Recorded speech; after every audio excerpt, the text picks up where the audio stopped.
Morning, everyone. Thank you for joining us. We're going to start the webinar in a couple of minutes.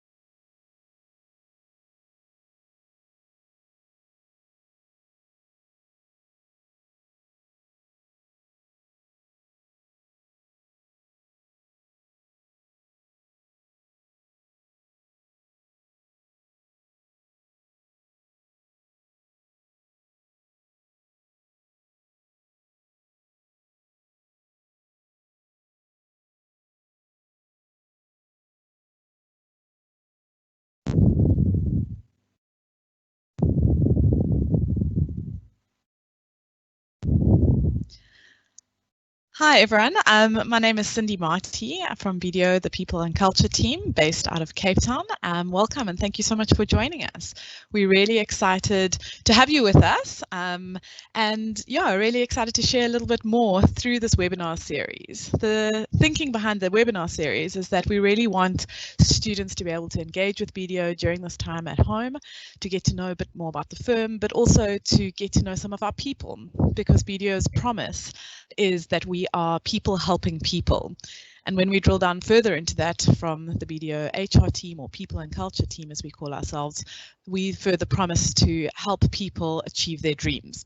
So we really hope that these series of webinars that we'll be putting on in the next couple of months will help you to not only get to know our firm a bit better, but also to assist you in achieving your dreams for your career. Just a little bit about BDO in case you don't know much about us. We are a network firm globally with over 88,000 staff members throughout the world. We are represented in 167 countries, and we also have 1,809 offices throughout the world. So we're a big network, but we try to keep people at the core of what we do. And so that was also part of the reason for us starting with this first topic, and asking Yovika, our wellness practitioner, to lead our webinars from this first one onwards. And yes, I'm going to introduce Yovika to you all. And we are going to just chat a little bit about her and her role in the firm, and then we'll kick off with the presentation itself. So Yovika, thank you so much for agreeing to chat with us today. Thank you, Cindy. It's great to be part of this webinar. Yeah, in a time where we feel quite stuck, it's so nice to know that we are still able to talk about things that are quite important to us.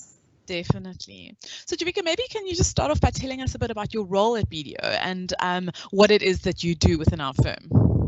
Yes, so I'm a clinical psychologist by profession, and my role within BDO is to head up the wellness service called Wellness at BDO, and that includes various things. So I run all the wellness initiatives throughout the year, and that includes wellness talks every month, as well as, you know, kind of softer skills development, etc. And then I'm also obviously the in-house shrink, basically providing psychological support and referral to our employees within BDO.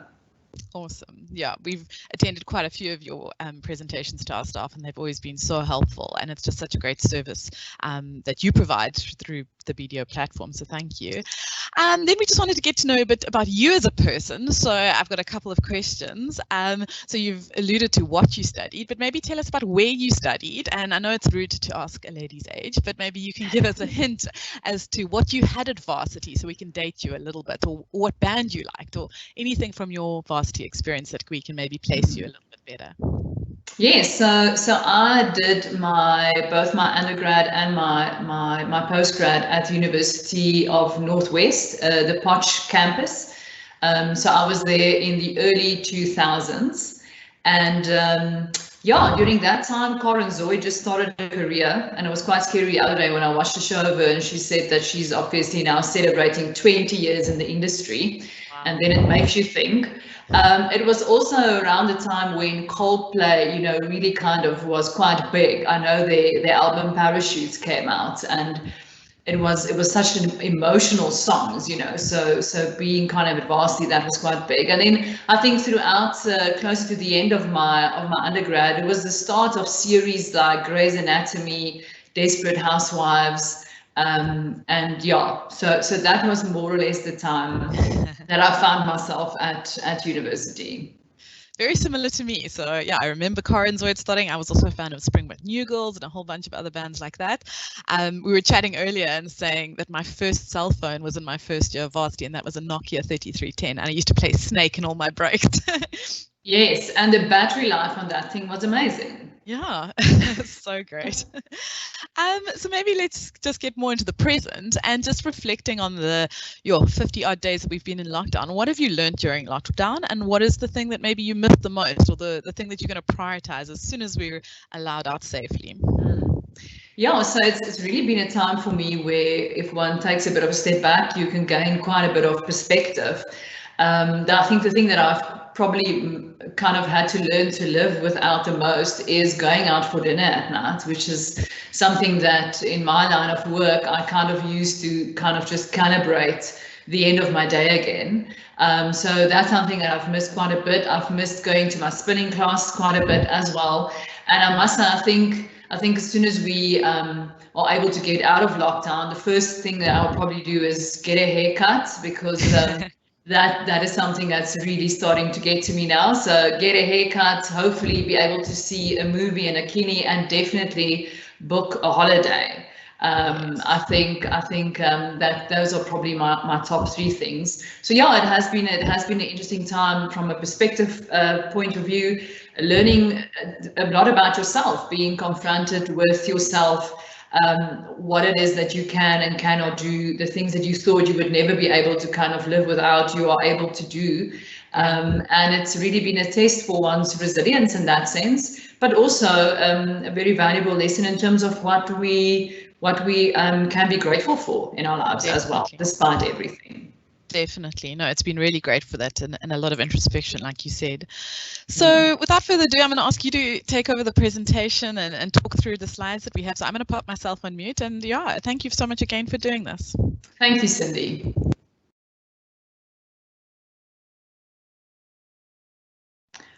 All right, so yes, I was obviously tasked with chatting to you guys a little bit about just dealing with this lockdown situation from a psychological perspective. The one thing that I've really picked up that people have been struggling a lot with is the uncertainty that has been going with all of this. And obviously we know that uncertainty tends to create quite a bit of anxiety. What I have found in the last 2 weeks about is that people have kind of gotten used to the new reality. They've been able to deal with the challenges of, you know, working from home, studying from home. But now we're kind of in a space where we're really confronted with the open-endedness of this whole situation. It's difficult to plan things. It's hard to look forward to things and to get excited about things. And all of this obviously has an impact on our mental health. So a very interesting study was recently done by Global Web Index that actually indicated that nearly half of Gen Zs that were used in that study that their mental health has worsened during this COVID-19 crisis. And this kind of fell to just under 4 out of 10 for millennials. And I think for most people like yourself, probably being Gen Zs, it's likely a case of uncertainty, you know, uncertainty around my exams, my remote studies, job applications, how's the world going to look after that? And on top of that high level of uncertainty, you've also kind of been experiencing high levels of loneliness, because we all know it's one thing to be connected via one's phone and social media. It's a different thing to experience actual human connection in that sense as well. And obviously we are probably in a space where we can say that this coronavirus outbreak can be potentially generation defining for Gen Z, just because of the uncertainty and the impact thereof going forward.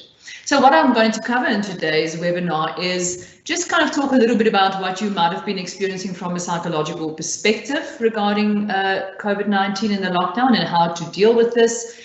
And then also 1 or 2 things in terms of your survival guide, how to take care of your mental health during this time, and very important, how to stay productive and study within this space. And then lastly, we're going to touch on one or two things that will help you to build your resilience during this time of adversity. And then I'll throw in a nice relaxation exercise so that you guys can enter the weekend nice and relaxed as well. Next slide, Cindy. So from the psychological perspective, a lot of research is showing us that this whole COVID-19 crisis and the lockdown that goes with that is actually very similar to a grieving process. We feel that the world has changed, and to a large extent it has. We know that this is temporary, but it doesn't really feel like that. And we realize that things are going to be different after this. There's a loss of normalcy, there's a fear of the economic toll, the loss of connection, and to a large extent we are actually grieving. We are also experiencing anticipatory grief, and this is that feeling that we tend to get when we are unsure about what the future holds. For a lot of us, we call that Sunday blues, that feeling you get more or less late on a Sunday afternoon where you start to question the meaning of things and your purpose and where you're going. And with this virus, this kind of grief is very confusing because our primitive mind kind of tells us that something bad is happening, but we cannot really see it. And this really breaks our sense of safety, which obviously then makes us feel that we are going through a grieving process. And when we talk about grieving, we need to also talk about the stages of that. Hey? So first of all, there was that initial stage of denial. Hey, we kind of said, well, this is happening in Spain and Italy and China. It won't really affect us. That then went into anger when it arrived on our shores and we had to kind of, go into lockdown. We were all feeling that you're making me stay at home, you're taking away my activities. And then we realized, okay, this is only going to be for 3 weeks. And we went into that bargaining phase where we said, okay, well, I'll social distance, I'll do the 3 weeks, and then everything will be better. And then we all know the extension took place, which has now put us into these different levels. And that took us into a stage of sadness where we kind of feel we don't know when this will end. And then hopefully there will be a level of acceptance, which I think a lot of people are currently at, where we know that this is not happening. I have to figure out how to proceed and how to deal with my current reality. And within that stage of acceptance is where a lot of the power lies. We find control in acceptance. If I can wash my hands, I can keep a safe distance, I can learn how to study remotely, there is a level of healthy control in that. Next slide. So how do we cope with this grief? I think it's important to understand that this unhealthy anticipatory grief is really anxiety at the end of the day. Your mind begins to kind of create these worst case scenarios. And the goal is not to ignore these images or to try and make them go away. The goal is obviously to try and find some sense of balance in the way that you are thinking. So if you feel that the worst image is taking shape, make yourself think of something a little bit more realistic. And in essence, just manage your thoughts and to try and stay in the present, to breathe and to be mindful. We all know that our thoughts are closely connected with our levels of anxiety. If you are someone who tends to overthink, in this time, your thoughts will probably be quite negative. So try to avoid spiraling in this sense. Also think about how you can let go of what you do not have control over. What your neighbor is doing is not within your control, but it is within your control to social distance, wash your hands, and focus on what is in front of you. And I think that's very, very important. If you find yourself overthinking, feeling quite despondent, ask yourself, what is within my control? What is not within my control? This is also a time where we need to kind of stock up on some patience, and I think we've all learned during this time that patience is a virtue and that we need to obviously be a bit more patient, not just with ourselves, but the people around us and the situation. And then lastly, there is something powerful about calling this a grieving process because it helps us to feel what is inside of us. And it helps these emotions to kind of find a way to come out. It's not important that you acknowledge what you go through and kind of not necessarily feel that you need to stop all these feelings. It's important to be able to say, I feel sad today, and allow yourself those 5 minutes to feel sad, but then again, managing your thoughts and say, what do I have control over? What can I do about this situation, because that ultimately is the best way to build resilience during this time, so that you can get to the other side as a survivor of the situation and not necessarily the victim of it. Next slide.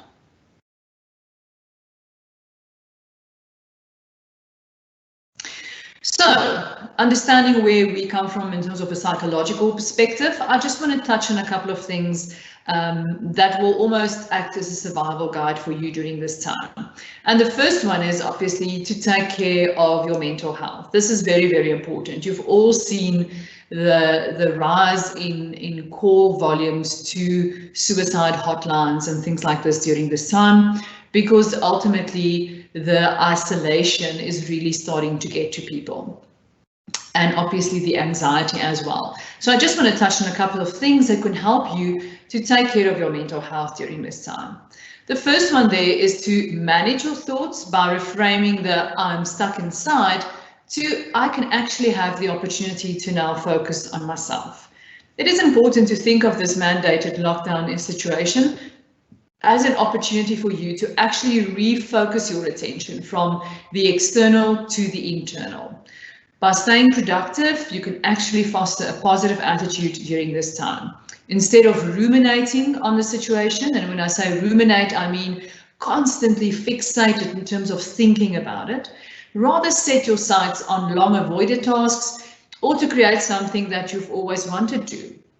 Approaching this time with a mindset of feeling stuck will only stress you out more. This is actually your chance to slow down, to focus on yourself in order to be more productive. And I'm sure that a lot of you guys have actually during this time created a couple of micro habits for yourself that is actually adding value to your life. And the key is to make sure that we are able to take this into whatever new normal we might face. The second thing in terms of taking care of your mental health is to stay close to your normal routine and to keep things organized. So as you study from home, it's very tempting to fall in a bit of more of a lethargic lifestyle, which can obviously impact your thinking patterns as well. So it's important that you still wake up in the morning and go to bed at the same time, eat your meal, shower, and make sure you have an exercise regime. A lot of people are struggling with their sleeping patterns during this time, and it is because we kind of feel that the day is just rolling into the next day, etc. So make sure that you put boundaries around things like your basic functioning and your structure around that. By sticking to your normal routine, you remain active, you remain productive, and that will help you not to overthink, and very important, not to procrastinate. And most of you guys know what I mean when I talk about procrastination. Hey, not really getting to that thing that you know you should be getting. It will also make it easier for you to readjust to the new normal when it's time for us to go there, because it's important to understand that despite the uncertainty that we are experiencing outside, it's vital to keep our inside organized and predictable. Set up mental zones for your daily activities. Keep your space that you need to study and work neat, clean, and kind of in order, to avoid that your physical environment becomes uneasy or claustrophobic. For a lot of us, whatever is happening around us can really impact what we experience inside. So if it's a mess outside of you, it might feel like a mess inside. So it's important to just think a little bit about that. And then lastly, to try and avoid obsessing over the endless coronavirus coverage that we are exposed to, and to maybe start a lockdown ritual for you. So having more time in your hands obviously gives you more time to obsess. And if you are the person who tends to consult Google for every single thing, you might be over researching the current situation as well. So rather have something special during your time that will help you to look forward to each day. Some people have started to journal, some people have taken up learning a new skill, or a new exercise routine, or reading that book that you haven't gotten to, but rather start a lockdown ritual that will give you a sense of accomplishment. That's very important, and also be something positive that you can actually look forward to, instead of just ruminating on all the difficult things that are happening outside. Next slide.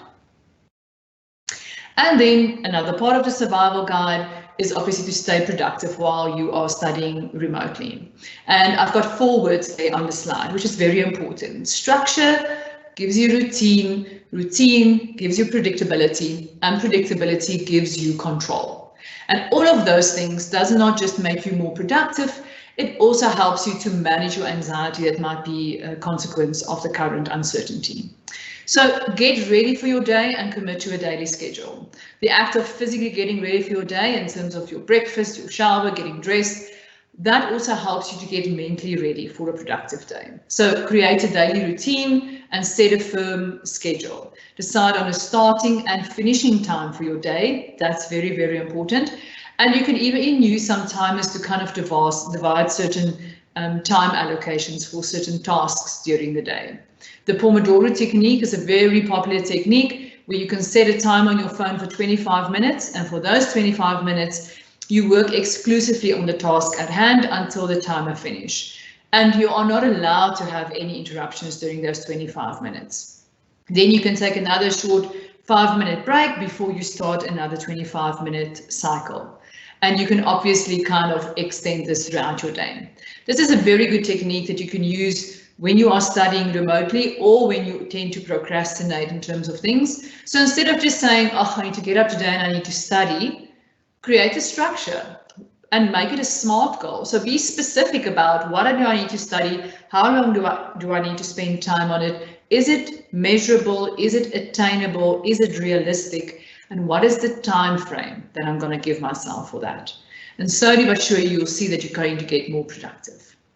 And then lastly, in terms of your staying productive while studying, is you need to keep yourself healthy and communicate frequently with your students, your classmates. So it's very important. We all know that at the end of the day, a healthy body is probably our best defense mechanism against this virus.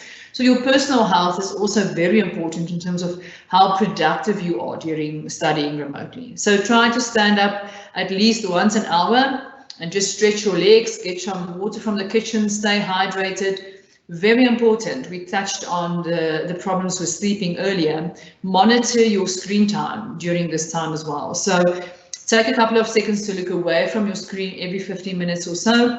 We know that the blue light in our screens does impact the production of our sleep hormone. So just monitor your screen time during this time as well. And also be mindful of your eating habits. Hey, for a lot of us, we're also going into winter right now, so it's very easy to snack. For a lot of us, we snack as a way to procrastinate as well. So just make sure that you obviously keep a healthy diet and rather keep some healthy snacks on hand. And then very important, because you might experience a lot of isolation, communicate frequently with your classmates so that you can just keep in touch in that sense. And then 10 ways to develop a bit more of resilience during this time. As we said, that probably is one of your best defense mechanisms from a mental health perspective. When we talk about resilience, it is our ability to bounce back, especially during times of adversity. Being resilient doesn't mean being tough or not allowing things to get to you. Being resilient means that I'm able to manage my thoughts, I'm able to look at the bigger picture, and very important, I'm able to choose my response towards any given situation that I find myself in. So I just want to highlight a couple of things that might help you to develop resilience during this time. As we said, make your social connections, make sure that you touch base with people, put in that phone call, that FaceTime call, so that you just keep those social interactions going. Very important with the second one, managing your thoughts. Hey, try not to kind of take a small problem and then you catastrophize it into this big thing, okay? Set realistic goals for yourself and look for opportunities that can actually help you to promote self-discovery.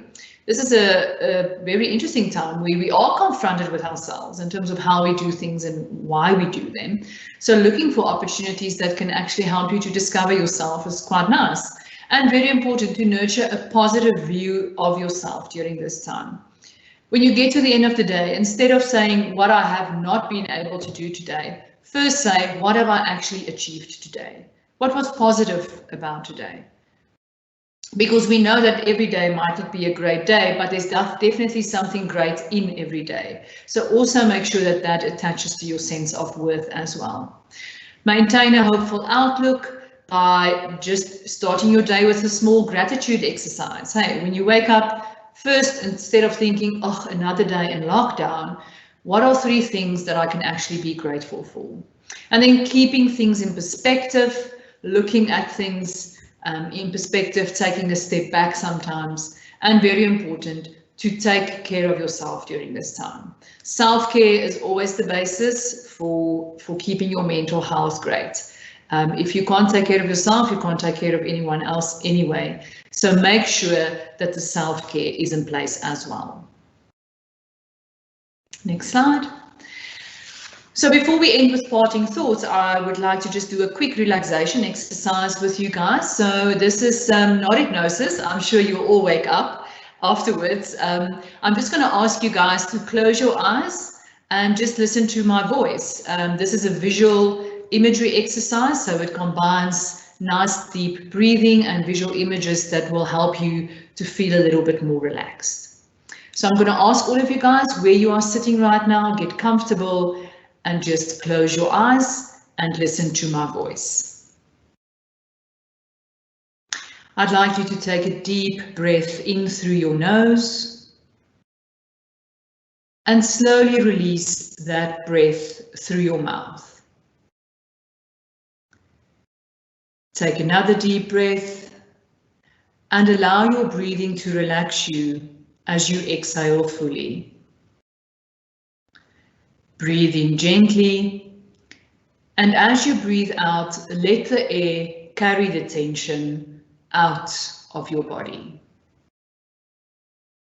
Continue to breathe slowly and gently as you begin to focus on relaxing your body. I want you to notice where your body is tense, and I want you to focus your attention on one of those areas. And as you breathe, picture that part of your body becoming slightly more relaxed than it was before. Breathe in relaxation and breathe out tension. Breathe in calm and let all the tension go as you exhale. Continue to breathe slowly and gently, deepening your state of relaxation more and more with each breath. Deeper and deeper, more and more relaxed, calm, and at peace.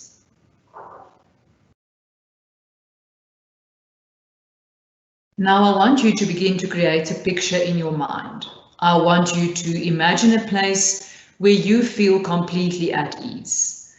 This might be a place that you've been or somewhere that you've seen, or it might be completely imaginary. It's up to you. I just want you to picture this place where you feel happy and you feel calm.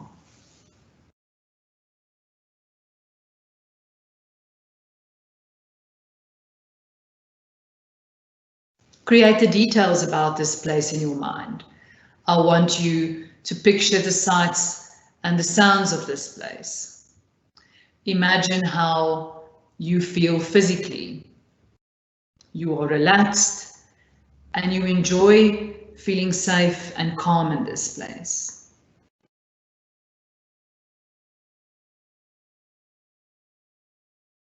Enjoy the way you feel in this place. You feel calm and safe here and at peace with yourself. I'd like you to remain in this peaceful place as I read out a few self-esteem affirmations. And I just want you to quietly repeat these for yourself and believe that they are true for you. I appreciate who I am, and I value myself as a person. I deserve to relax, and I deserve to be happy. I do the best that I can at the time. My efforts are good enough, and they are okay. I care for myself, and I take time for myself, and I enjoy it. I am perfectly all right, just the way I am. Now I'd like you to think again about your peaceful place, and I just want you to picture yourself enjoying that environment. Acknowledge any feelings you are having right now and just allow yourself to feel calm and at peace.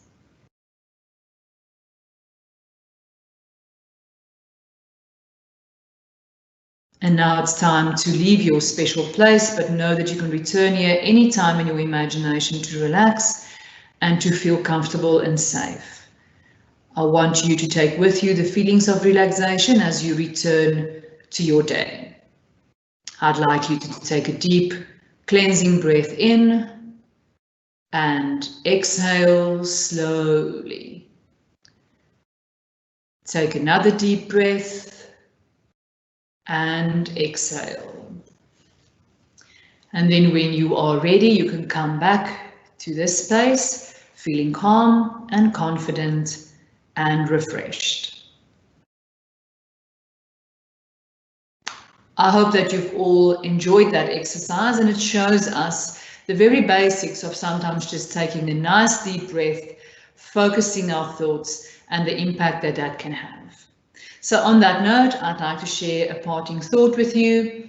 There's no denying that uncertainty is certain. It is like death and taxes, and we can always kind of count on them. Resisting uncertainty doesn't get rid of it, and it doesn't give you anything to count on either. And despite your best efforts, things won't always go as planned. And if uncertainty is unacceptable to you, then you're only amplifying your fear and ending up at war with yourself, arguing with life instead of living it. So the best way to overcome uncertainty is to welcome it with open arms. If you avoid clinging to certainty to cushion your fall, you will soon succumb to the fear of the unknown. So accept whatever life delivers on your doorstep, no matter how scary or how challenging you think it might be, because this will actually reduce your fear and your anxiety. And on this journey, you will undoubtedly meet unexpected obstacles and scary circumstances. But when you cower and tremble from the uncertainty of it all, but in the end, you will discover that things were never as bad as you thought, and that you probably already had everything that you need in order to survive and thrive. And I want to leave you with the quote of Viktor Frankl, which for me is the father of resilience, is everything can be taken from a man, but the last of our human freedoms, and that is to choose one's attitude in any given set of circumstances, and therefore to choose one's response. Thank you, Cindy. I hope that that brought some insight to some of the guys who joined us today. If there's any questions, I think we can open up that section, or any comments. Yes, definitely. Thank you so much, Vika. That was amazing. All right, so we had a question from Daryl that I'm going to publish shortly. He asked, with Gen Z and the fourth industrial revolution, do you think that loneliness statistics are going to increase due to technological advances seemingly aiming to make computer and device screens the new reality? So I've just had a quick think of that, and I know as corporates we've been saying that, you know, we're learning so much about working remotely and our people being able to do so productively from home that it might become a little more normal to work from home and to work behind devices. But again, a lot of CEOs globally are coming out and saying, you know, we also have to be mindful of the fact that we can't lose the human touch. And there's such value to going into office and being in the collective. I don't know if you want to add on that. No, definitely. And I think thanks for the question, Daryl. I think that stats is already showing us that loneliness is the new smoking, one of the biggest dangers to human society. And probably because a lot of that has to do with the fact that we feel very connected, but are we really connected? So I think going forward, as Cindy said, it's going to be a challenge to find some sense of balance in terms of our physical human interaction and our virtual human interaction. I'm currently running some soft skill training within the business, and we're obviously doing all of that remotely or virtually. And they are looking at various ways to kind of make these things a bit more interesting. The use of virtual reality, for example. So we need to embrace whatever technology and the new world is going to bring to us, but we always need to find that balance in terms of addressing things like loneliness and connection for ourselves. Yeah, definitely. Guys, if you are able to, and if you have any questions, there's a Q&A box that if you just click on, you'll be able to submit a question. I've had a graduate recruitment related one that I'm happy to touch on. So someone was asking if BDO take on trainees who are still studying CTA as opposed to those who've already completed. So we look at current CTA students for our next year's intake. So we would only consider those that are currently completing their CTA or their GDA for our 2021 intake. And obviously at the end of the year, we then assess our numbers, and there are instances where we do take on people to repeat their CTA, but for for the students and for everyone involved, it's normally better if you are able to get through it before starting your articles. Just from a time perspective, it's obviously incredibly hard to hold down a full-time job and study at the same time, and so I have a lot of respect for those that are able to manage it. But yeah, our first prize would be that you've completed your CTA, and those are the candidates that we're considering for our 2021 intake. Any other questions? I'm not seeing any more coming through, but thank you for those who did submit questions. I've just put up on the screen where you can find out all the information about BDO, more information about our various different careers options and the various different programs that we're recruiting for at the moment. So if you do want to find out more about our firm, please feel free to visit the careers page. And we will be doing these webinars every 2 weeks. So we'll be advertising them, and we'd love it if you can join us again. But Jovika, thank you so much. From my side, I feel a lot more relaxed. I can go into my next meeting. I can go into my next meeting with a pep in my step. So thank you so much for sharing your knowledge with us. We really appreciate it. Thank you, Cindy, and to all of you guys out there. It's very important that you please take care of yourselves during this time. Reach out for assistance if you need to. And hopefully we'll see a couple of you guys joining the BDO family next year. I think something that you guys will see when you join us is that for us, as Cindy mentioned, very important to help people achieve their dreams and at the end of the day become well-rounded professionals, and not just a CA, but a well-rounded professional with various aspects to you. So stay safe during this time and stay sane, and thank you for the opportunity to have chatted with all of you. Great. Thank you so much. Bye. Bye.